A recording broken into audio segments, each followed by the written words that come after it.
Мына шифонерлерди ачкан, барды мына допун ичинде жалаңы толтуруп тыйындар болчу. Мерге чачып бул тыйындарды алган. Анан кийин мынякты туткан.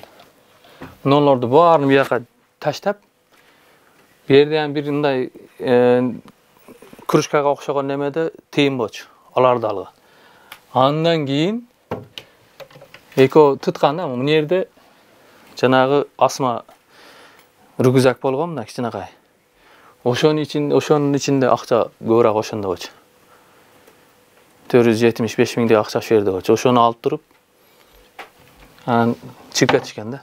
Жалал-Абадта кайрымдуулук катары чогултулган 500 миңди уурдап кетишкен. Окуя 25 май күнү Сузак районуна караштуу Жаңычек участогунда орун алган. Уурулар үйдө эч ким жоктугунан пайдаланып, Наргиза Артыкматованын операциясына чогултулган акчаны алып кетишкен. Эми азыркы күндө биз шартыбыз келишпей жатат. Ошо операция кыла турган кылынат деп коллективдер, өзүбүздүн тууган уруктар, өзүмдүн мал жандарым сатып топтогон акчамды 25 май күнү күппө күндүзү саат 1 менен 5-тин арасында ушул үйдөн уурдап кетишкен.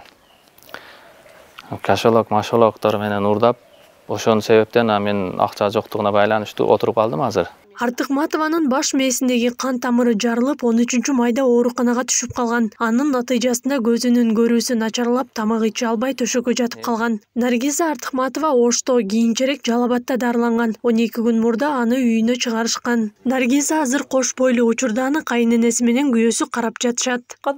Уурулар акчаны уурдап кетпесе, эмдигиче бутуна туруп калар беле. Балдары дагы апам деп келе берет экен. Эч кимге мындайды каалабайм. Ууруларга ынсап берсин. Азыр балам экөөлөп карап жатабыз. Ал ишке кеткенде мен карайм, келгенде өзү карап атат. Утуру шейшебин алмаштырып, заарасын төгүп турамын. Наргиза Артыкматовага Бишкекте май айынын акырында 3 этап менен операция жасатуу пландалган. Бирок акчаны уурдап кетишкендиктен жасалбай калган. Учурда жабырлангандар материалдык каражатты кайтарып алууну көздөшүүдө. Дарыгерлер Наргизанын операциясы үчүн $10 миң тегерегинде каражат керектелерин айтышкан.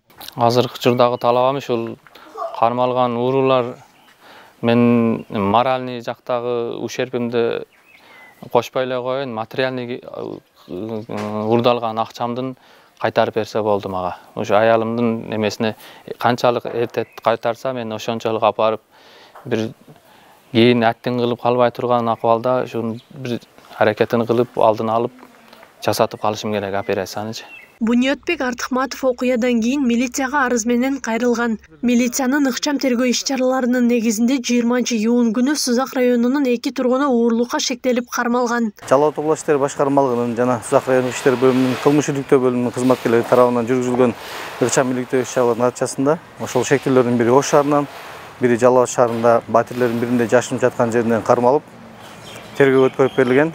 Тергөөнүн жүрүшүндө ушул 2 шектөөгө тең баш коргоо чарасы каралып, Сузак райондук сот тарабынан, тергөө судьясы тарабынан 2 айга камакка алынган. Учурда тергөө амалдары жүргүзүлөт. Белгилей кетсек, уурулукка шектелип кармалган 2 жарандын үстүнөн буга чейин дагы 3 арыз түшкөнү маалым болду. Акыркы 5 айдын ичинде Жалал-Абад облусунда батирди тоноо боюнча 65 учур катталып, анын ичинен 36 фактысынын бети ачылган. Жалпы 3 миллион сомго жакын чыгым келтирилген болсо, анын ичинен 1,5 миллион сому кайтарылган.